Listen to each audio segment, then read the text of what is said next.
Democrats really did get the ball. Tell you what they did in 2024.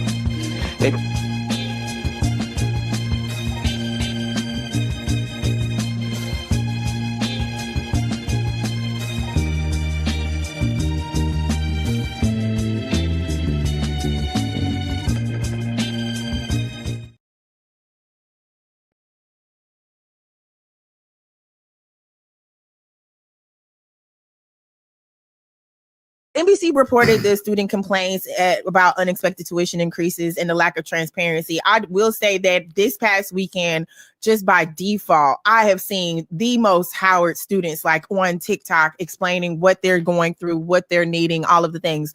Matter of fact, there was a young lady, like if we're making this about HBCUs abroad, there's a young lady that's at Spelman, shouts out to Taylor, who is raising funds for her senior year.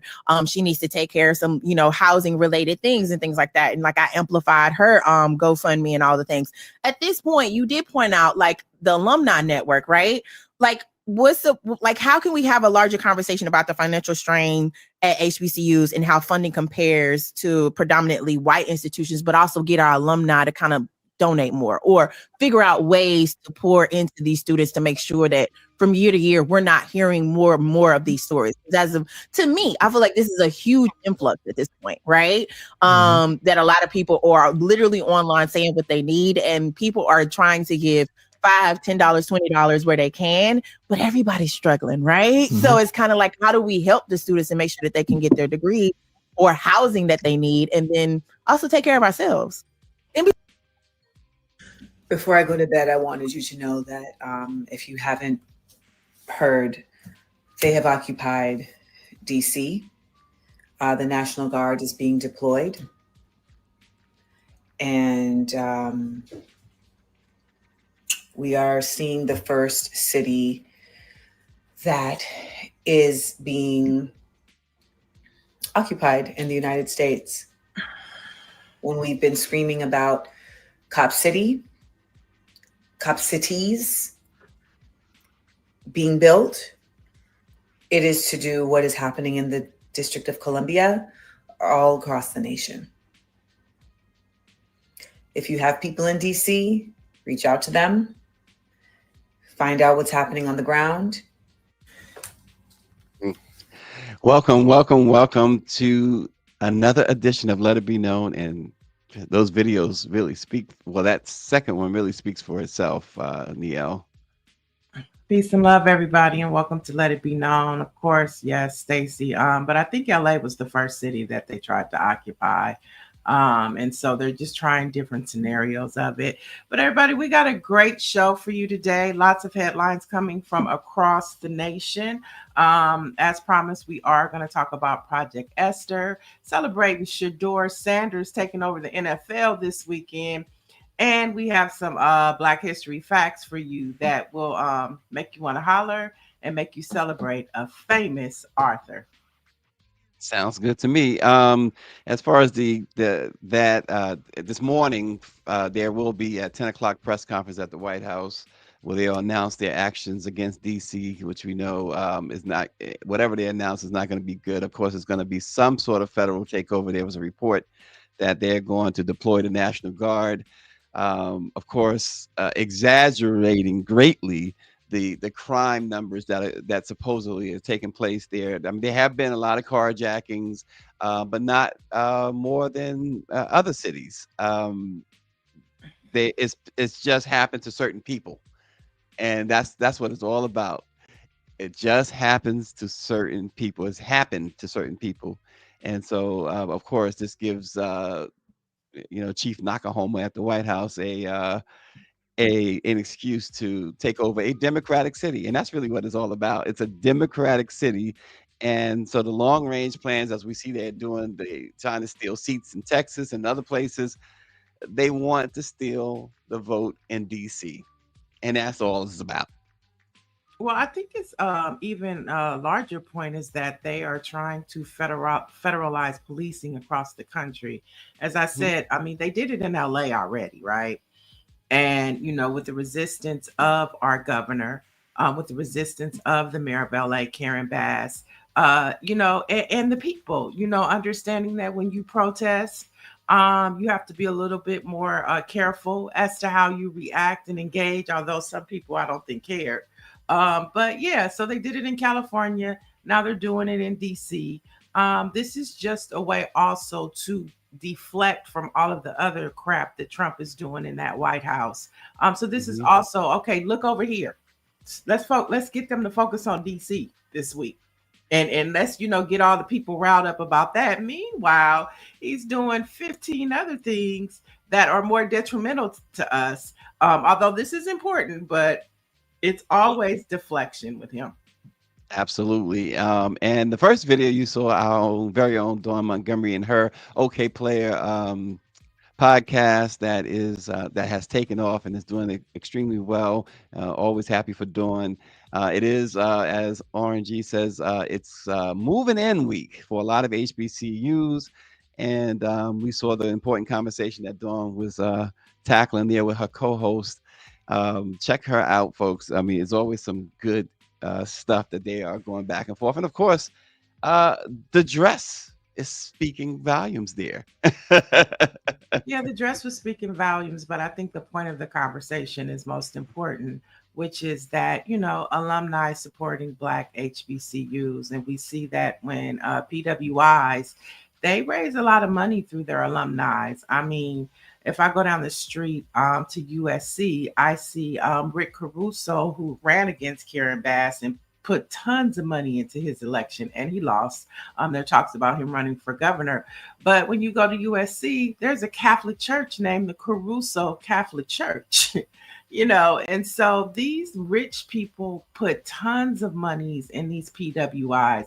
And I think the point of what she was trying to make was that we alumni of HBCUs should contribute more to these institutions, which we've talked about before here on the show, Stacy, how important it is for us to give back to maintain these schools, especially under a Trump administration that is constantly trying to take away Pell Grants, which mostly affect HBCU students, and take away state funding, which a lot of that state funding goes to HBCUs. And so that was a very important conversation that she was having. And hopefully more of us, as we go to homecoming, as we prepare to go to homecoming this fall, as we prepare to go to the Bayou Classic, as we prepare for Spring Fest, and all those other things, that we also contribute to our HBCUs.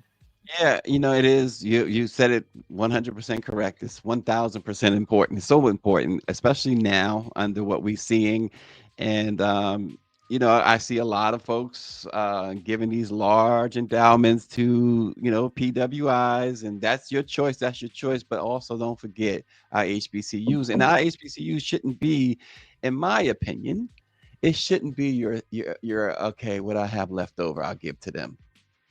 It shouldn't be that. But unfortunately, I think they'll take it. I think they'll take. Oh, they'll take it. Yeah, yeah, they'll take it. However you could give it, give. We're not really, gonna be mad. However you give, just give it.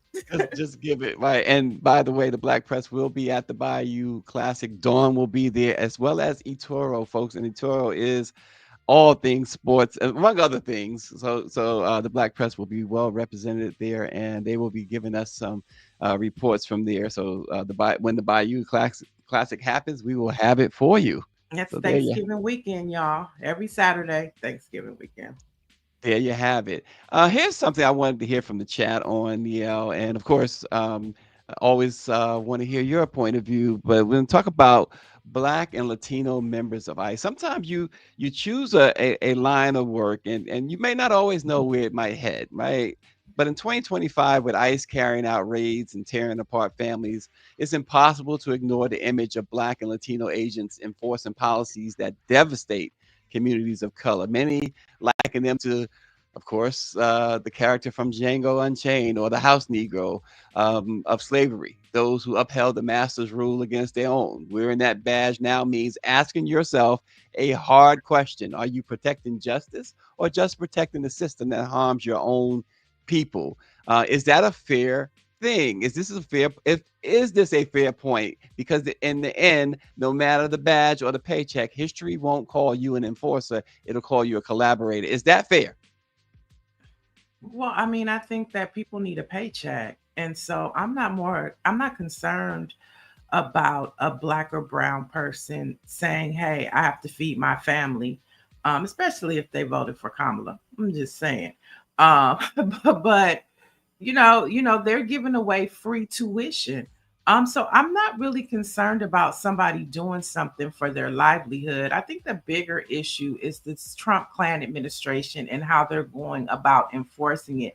Being an ICE agent is not a bad thing. It's a bad thing because of Trump. And so I think that, just to keep the focus on what Stephen Miller is doing, what the Trump Klan administration is doing, and not the people who are getting jobs to pay for their livelihood. Yeah, I saw. In fact, it was in our chat. I think Greer posted the video in our chat with the black woman ICE agent, and it was a little disturbing because it sounded so much. I mean, if you turned the camera off and just played the voice, it sounds like one of those white talking points, and it was just horrible. Um, I guess you have to have the stomach. I don't know that I would have the stomach. I've said in the past that I think if I was in certain positions, I probably wouldn't have that position for long. Based, only because it's so hard. It's such a hard pill to swallow to separate babies from their families and to Mhm. treat people certain ways that you are expected to treat them under, like you said, Trump's ICE on a regular basis, pre-Trump. ICE was, you know, ICE. It was not this, it was Immigration, Customs, and Enforcement. It wasn't this hunt down these slaves and lock and chain them up and separate them from their families and treat them like dirt. Yeah, for sure. But like I say, I think that it's easy, it's a deflection to focus on the common man. And I think the bullseye should continue to stay on Trump, his Homeland Secretary, Stephen Miller, and the corruption of that Trump Klan administration, because a lot of people out of here got to feed their families. It's Mhm. survival of the fittest. It's not something that I would do, but I also have options, thank God. You know what I'm saying? To the person who doesn't have any, that's a whole different scenario. And so I think that we should definitely just keep the focus on that Trump Klan administration and getting them out of office versus the people who are trying to survive. Yeah, Aquarius says that ICE is another form of slave patrols. Hmm. Dr. Joni says, but So it's many of them are. policing. Go Policing ahead. in America is another form of slave patrol. Yeah, 100%. And Dr. Joni says, but many of them are pulling up their full face mask and are unidentified and pulling people out of cars, breaking windows. So many ICE agents are doing things that aren't humane. And of course, RNG says if we're talking about Black and Latino ICE agents, we can say, and I think you just said this, or someone said this, we can say the same about you did say it, about local Black and Latino cops. Some of them are Right. worse than white cops, he says. Um, so he says, Mike V says, why can't they just go work for DoorDash or Uber or something? Why ICE? Because you know why? Because they're paying them like I think 50,000 a year. They're giving a lot of incentives. They are clearing your student debt loans, which is funny and ironic, being Oh, that yeah. you know what I mean. They want everybody else to pay back, and they're talking about Biden for forgiving student loans, but they're actually taking a play out of Biden's playbook as an incentive. Because remember, before with Biden, it was like if you were a teacher, if you were a healthcare provider, these were like the priority people who got their student loans forgiven. So they just basically took a play out of the Biden Harris administration. But and Orange G is right. It's no different from policing in America, and it doesn't mean that all of these ICE agents are corrupt. Mhm. Hopefully, there are some good ones in there, and hopefully these states that are creating bills and laws to have ICE agents get rid of the mask. They move forward because I think that is an issue that we should be focused on, is having them remove those masks, not the A, so that we can see who these agents are, because now they feel free and emboldened to be jerks and kidnap people because nobody knows who they are. But after Yeah. they take the mask off, I think they will have more caution on how they move. Yeah, and the thing is, among ICE agents are those who was part of the mob that attacked the Capitol on January 6th. There's a lot of white supremacists that they make sure to hire for that. Greer says this is the Trump regime. Our people shouldn't be involved. They will do none of this. And he says the agency this is Hitler's army. And then you see questions about whether or not they're going to really clear that student loan debt. Right. Um, Because we know they're uh, liars. but Liar, there you liar, pants on fire. 100%, 100%. So it's a lot to that. It's hard to begrudge someone employment, but at the same time, it's some of the stuff makes you cringe. Right. It really very cringeworthy. And like, for me, like, going back to what Orange G said, I look at policing in America the same way. They were, slave patrols. Policing at its core stems from slave patrol. So whether you're an ICE agent, a federal agent, or a police officer, or an ICE agent, it still has that same, its origins. Police Yeah, patrol, slave patrol catchers, slave catchers. And so it's embedded in the fabric of what we call systemic racism. yeah. Patricia Jackson says, "What's the criteria? Hate." Right. Control, Uh, yeah. control, And power, dominance. Nancy Wall just puts it simple. She says, Epstein, Epstein, Epstein. There you go. When we talk about what's happening in DC, Epstein, Epstein, Epstein. Oh man, but I just can't. I'll leave my last thought on it is I couldn't do it. I just couldn't do it. I I think couldn't be it's a police horrible to officer see. either. So if I Yeah, couldn't be a yeah, police officer, I couldn't be an ICE agent. yeah, yeah. We've seen white anarchists and far right extremists make violent threats and walk away with excuses. But when 29-year-old Jawan Rashawn Porter, a black man in Georgia, went on TikTok and made vile graphic threats to kill Donald Trump, the response was instant. SWAT, Secret Service, and an arrest. His words were criminal, no question. But the lightning fast reaction says something about how justice moves fast when the suspect is black and drags his feet when it's the white man calling for violence. And really, the point is SWAT for a black man's threats, excuses for a white man's violence. That's not equal justice. That's America's double standard on full display. We saw this man arrested a couple of days ago for a TikTok he posted that was allegedly threatening President Trump. Yeah, I saw that on TikTok. And so yeah, you do have to be careful. I don't think, it's a bad thing for anybody who threatens the police. This is like common, you don't Hmm. threaten the president of the United States, whether it's Trump, Joe Biden. Now we could say it on the phone and we could talk in code, You and better we could say it in say, code, or we could say things, undecipherable. if we could say things like, has it happened yet? I've seen that trend on TikTok. Has it happened yet? When is it gonna happen?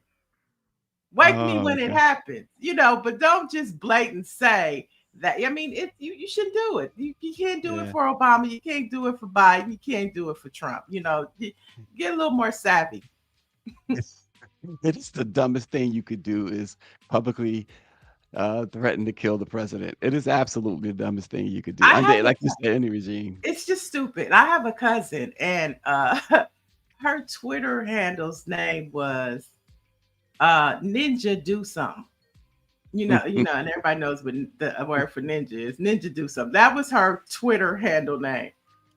She went on Twitter. This was the first time he ran for office. She went on Twitter and threatened the president. They showed up at her house. Yep. They researched her. She used to be in the military. She was in the army. She was a former she had sniper training. They showed Gosh. up. The FBI showed up at her house and said that you are posting some disturbing tweets, and we just want to make sure that you're okay. So yeah, they do come knocking, and this was before he even was president. He was the candidate. Mhm. So they don't play about that. Trump, Biden, any Kamala Harris, they don't play about that. They have some seriously funny memes about this situation, not this man, but situations similar. It's just all over, and you see all types of people posting these things. Like you said, that little has happened yet type comment. I've seen that in so many different forms, and some more hilarious than others. So, whew, people are, I I mean, think but it's people clever just, and it's fun. That's what makes Mhm. it fun. Be clever, get a little savvy with it, you know, Yeah. make it I a just, joke. yeah, I think people, and the thought is that when I say people, I'm talking about all people, whether you white, black, you seeing a lot of those who did support this administration say things like this, like this man, but say it in different ways. Mhm. Like you were saying, is it done yet or whatever? Um, Folks, a lot of that, as you have been saying all Or year, like that a joke, FAFO stuff. Yeah, yeah, or like a joke, like I say, has his ankles popped yet? No, be funny about it. as the ankles popped. Woo. Oh gosh, what is that with the ankles? What did they say that was? I don't know, but it's not a good look. Mm. Oh boy. Okay, let's move on to some budget air traffic, folks. If you are flying on a budget, if you are looking at like Frontier and Spirit to lower the prices a little bit, well, that type of those type of prices are they are on life support, according to Frontier Airlines CEO Barry Biffle, who is sounding the alarm for travelers who depend on low cost flights, saying the age of affordable airline travel is probably coming to an end. He is warning that airlines are being forced to slash routes and flights as domestic travel proves unprofitable, meaning fewer options and higher fares ahead. And the tariffs are really, really killing them. They can't offer you these reduced flights anymore. And in fact, not only can they not offer you reduced flights anymore, but they have to make up for the tariffs and then some so they could pay their workers. So, folks, flying is about to get really expensive. It's more dangerous, but more expensive. Yeah, for sure. But I mean, that's all BS. That's what makes it the market competitive is when you have low fares, high fares, and you make it, competitive, and that helps the consumer. And so for them to see what's happened is Trump is in office. And so now everybody can be greedy with no accountability. That's all I hear is greed with no accountability. And Not now accountable. we don't have to be a cheap airline. We could gouge the prices like everybody else because who gonna check us, boo? No rules and Well, regulations. yeah, Mike V. I see. I like this. He says domestic travel would be so much simpler if we had a high speed. We had high speed trains. I'm a big Amtrak guy, and they're just now unleashing the new Acela train that is supposed to be more comfortable, wider. It's a much more sightly thing and a lot faster. So if you want to go for instance, from Washington to Boston, it's going to take off about 45 minutes or so of travel time. So the new Excella, which is my travel of choice, should be able to zip you, certainly up and down the northeast corridor, but they're going to expand it. They plan to expand that across to the Midwest and eventually all the way to the West. So travel should be a lot easier. Hopefully, all of the tests have gone well, and hopefully it continue to go well, because the last thing we want is the derailments. Did it happen?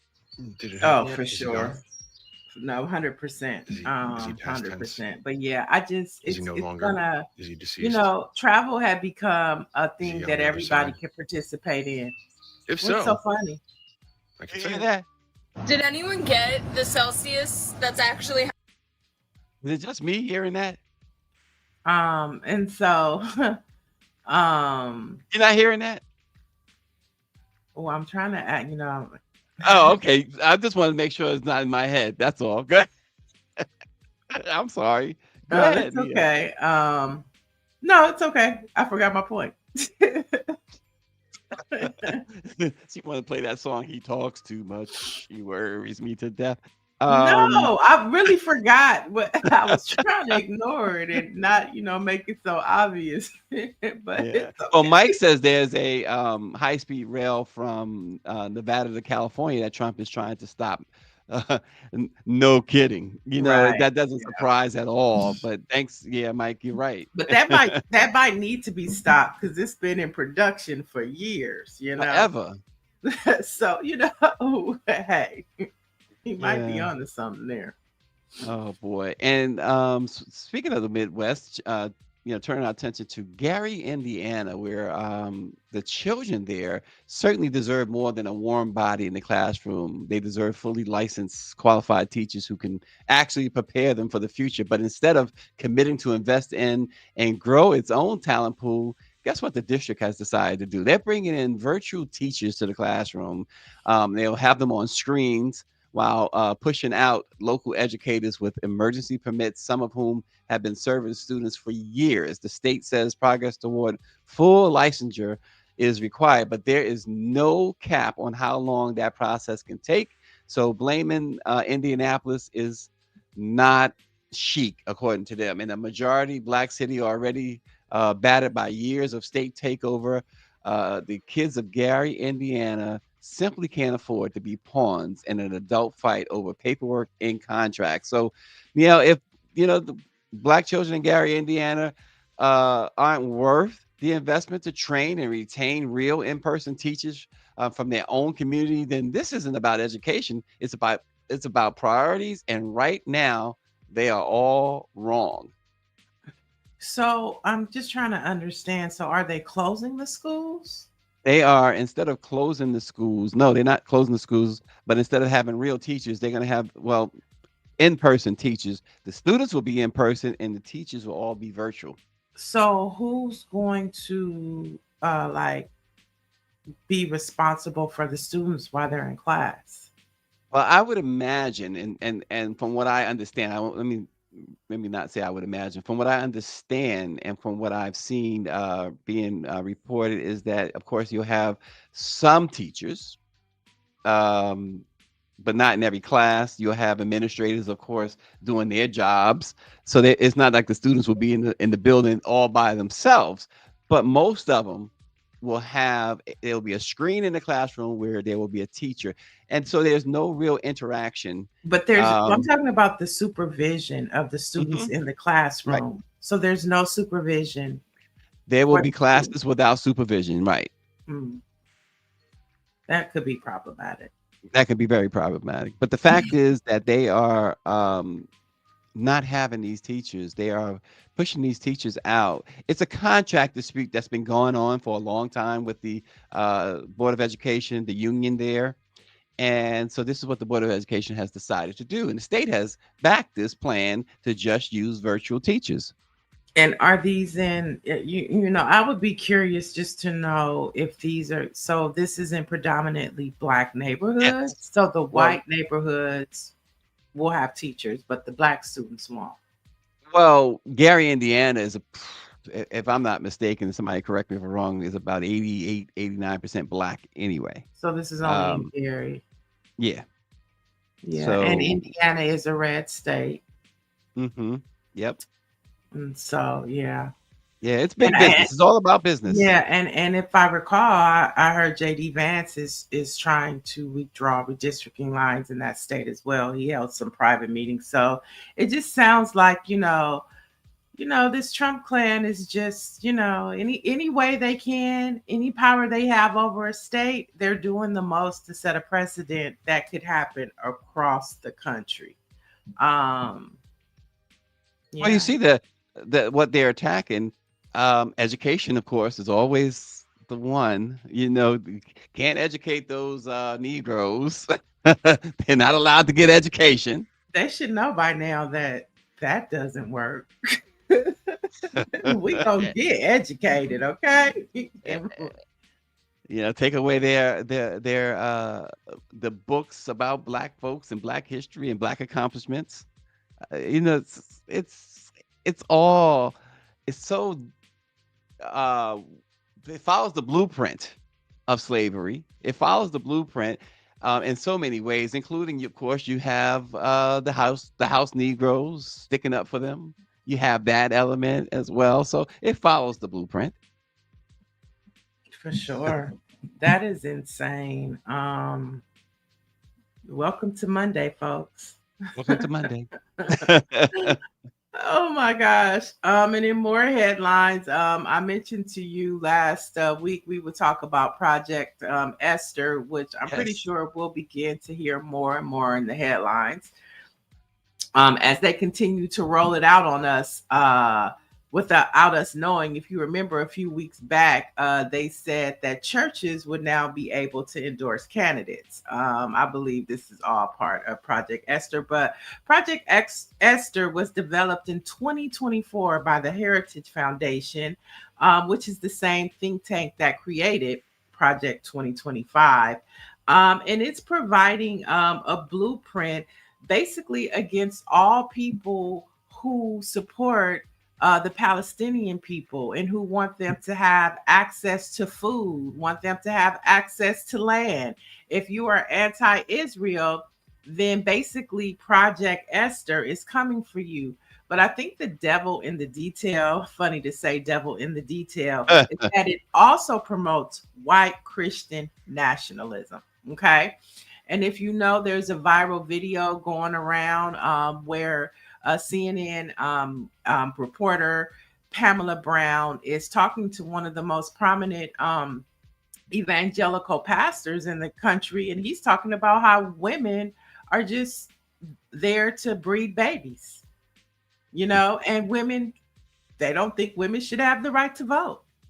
I mean, this is Christian nationalism.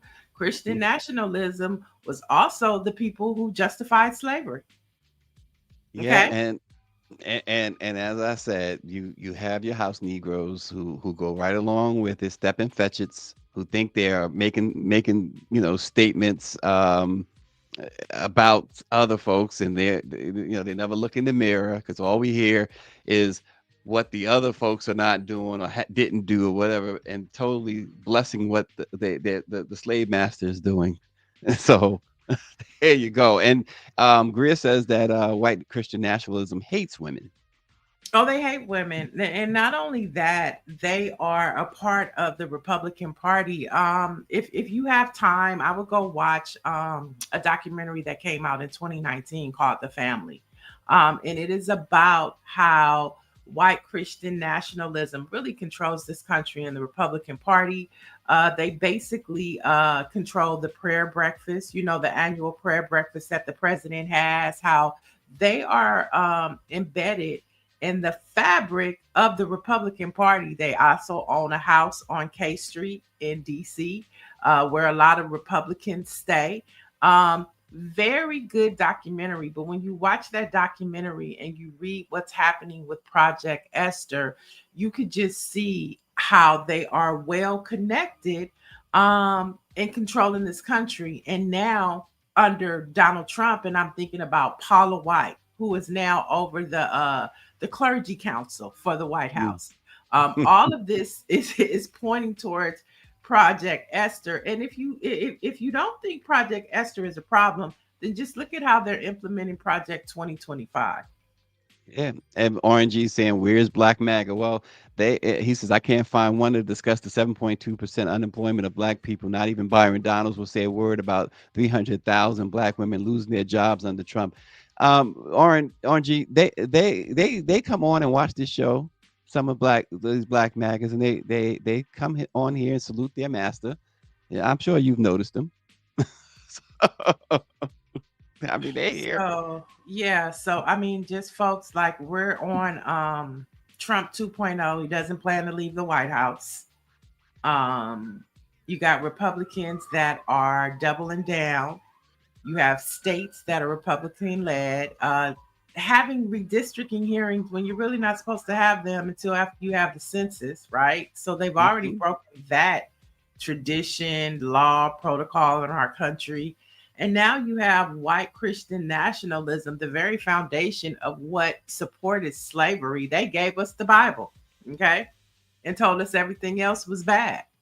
And so we are in trouble. And then if you just saw over the weekend, Israel shot up a media tent over there in Gaza and killed two reporters, two Mm. Palestinians that were reporting on what was happening to the Palestinians. They just shot and killed them.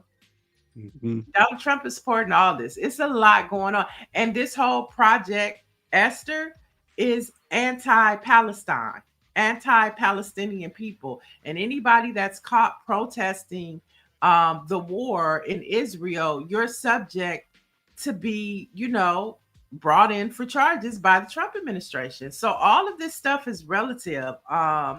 And it's getting really scary out here. And Yeah, I just wish well, the Black church would speak up more, and even separate themselves and have conversations about this whole Christian thing, because I think that's why a lot of millennials um, and Gen Zers are, anti-church, because you just see no difference. yeah, a couple comments. Shonda Age says Christian nationalism is a form of white supremacy. It has nothing to do with true Christianity. Dr. Joni says the Heritage Foundation has also been making up the list of vetted white Christian nationalist federal judge options. Um, and Mike V, of course, says anyone fighting against white supremacy is a target. Right, for sure. So we'll continue to follow Project Esther, and just like Project 25, everybody was like, and now we see FAFO. Let's be clear, folks. Project Yep. Esther is by the same machine. So we'll keep you posted.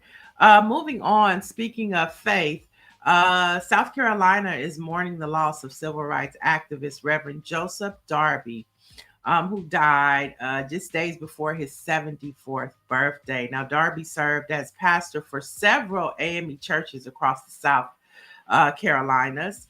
And Darby's family did not disclose the cause of death, but prayers go out to his family. And we know how instrumental, speaking of faith in church, how instrumental the AME church was to the Underground Railroad. Hmm. And so Well, we wish his congregations that, because he served several churches, and his family, peace, love, and the peace that surpasses all understanding during this time. Bria says she has a video, Neo. Let's take a look at it.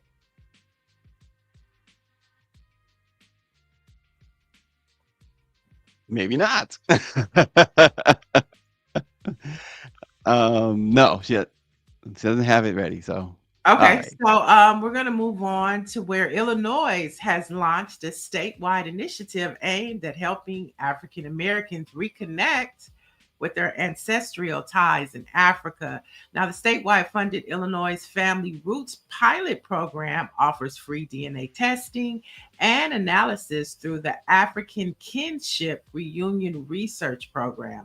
Now, the initiative is aimed to address the folks that were broken by the legacy of slavery and human trafficking.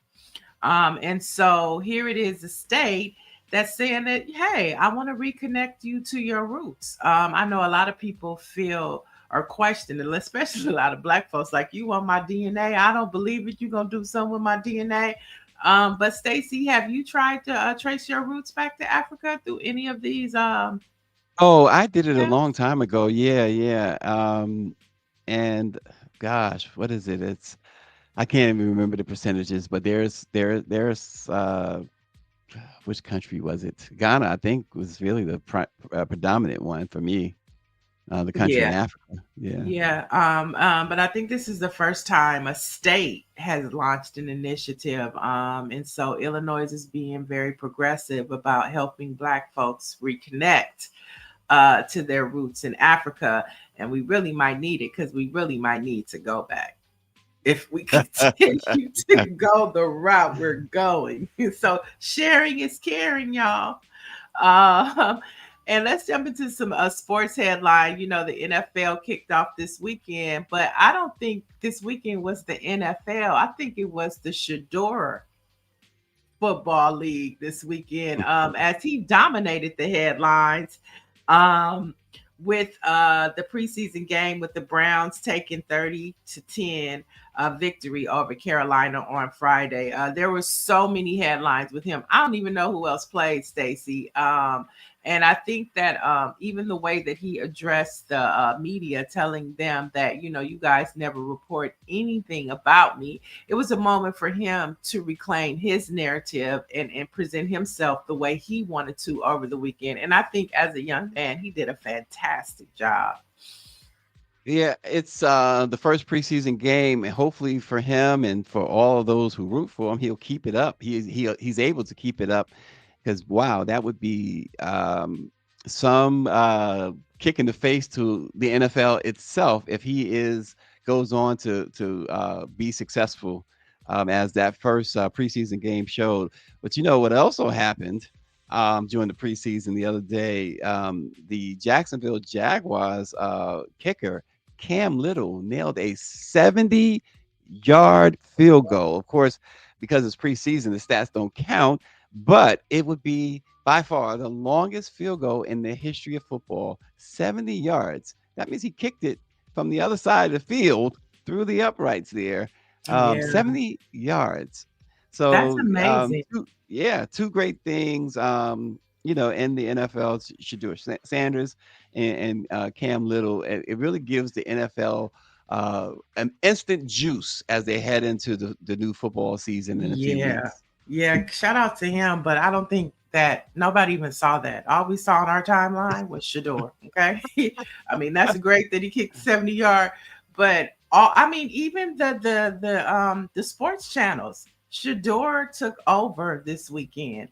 And I mean, I think that's great that that happened, but being the way that they did Shador, and for him to come and dominate the NFL this weekend, I think that that speaks volumes. His jersey started trending. Okay. And so I think this speaks volumes to the NFL. And if they have any kind of common sense, you will see a lot of Shador this season because he is the money maker for the NFL right now.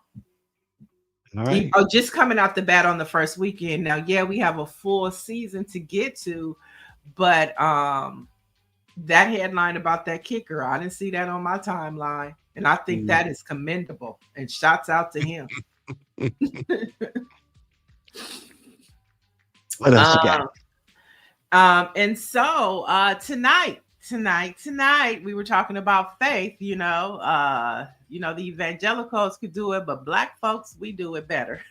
Tonight, Live Free and the Black Church PAC is having a call about Texas redistricting.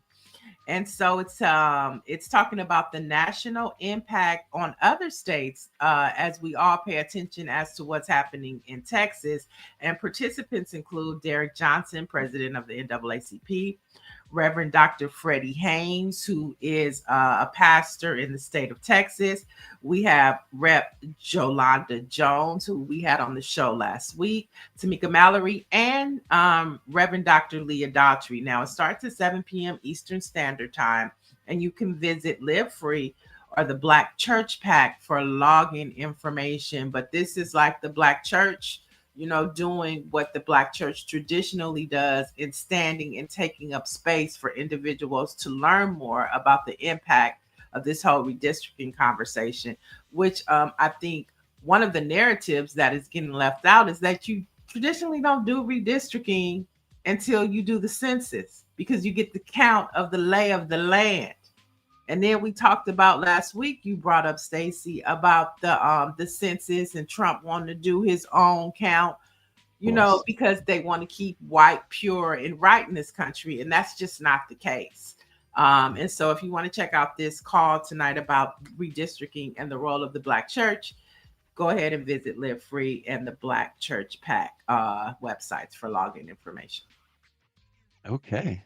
And that's your headlines? Mm-hmm. Well, I was waiting for you saying that's the headlines for this morning. There you go. There you go. So, folks, we do have some Black facts for you.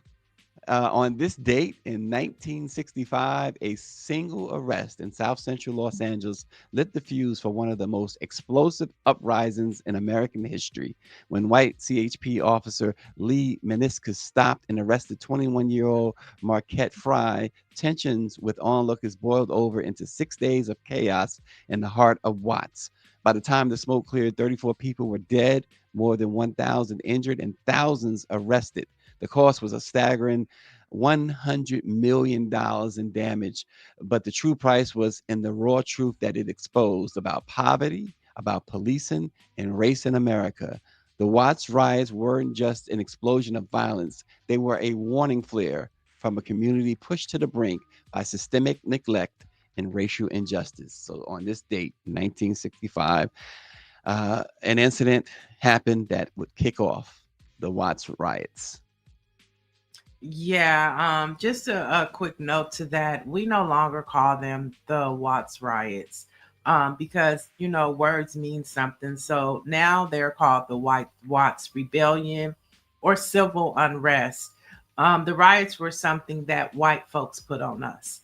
And we have to begin to change our own narrative. So it is the Watts Rebellion or the civil unrest. We had this conversation last week about how when Black folks protest, we're called rioters. When white folks riot, they're called insurrectionists. We never call a spade a spade. You know what I'm saying? They could be insurrectionists. Why can't we be the Watts insurrectionists? You know what I'm saying? So that's just a term. Even with the 92, we no longer say riots, we say civil unrest because words matter, and defining our history is not just white folks to define, but it's ours to define as well as Black folks. And also today we want to celebrate the acclaimed author Alex Haley, who was born on this day. And as you know, Mr. Haley, whose work includes Roots, which was adapted into a groundbreaking television miniseries, and so many contributions to the Black experience, and want to be one of the forefronts to put our experiences on television. He was born on this day in 1921.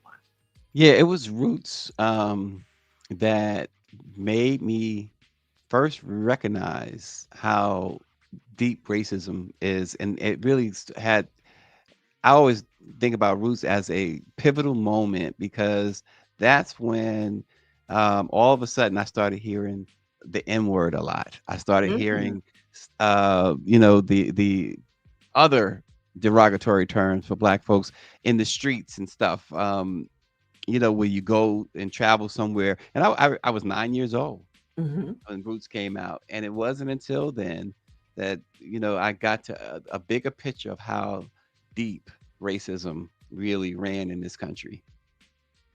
Yeah. I mean, such a monumental moment for Black folks to see, just that whole experience, and for other people to see.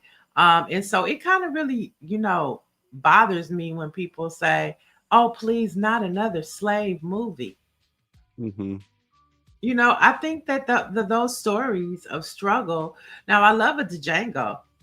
You know what I'm saying? And I like how now we are seeing stories of, during slavery times of, people who resisted, like the Washington Black that's on Hulu now, that young man was a scientist. You know what I'm saying? So Mhm. you see all these different stories, as far as America wanting to create a narrative of one note about slavery is that we were all, destitute in the struggle.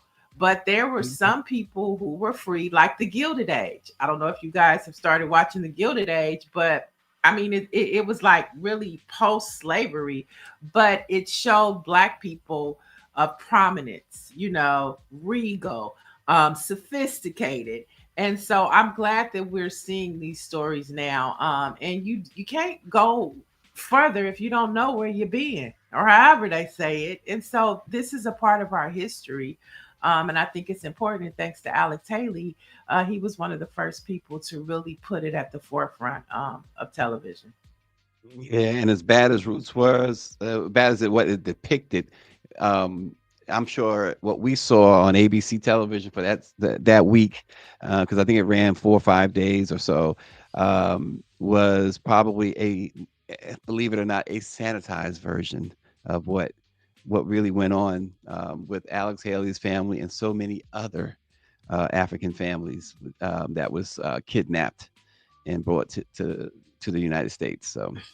Oh yeah, and Shonda H put the definition: insurrection means violent uprising against the government and government authorities in efforts to overturn it.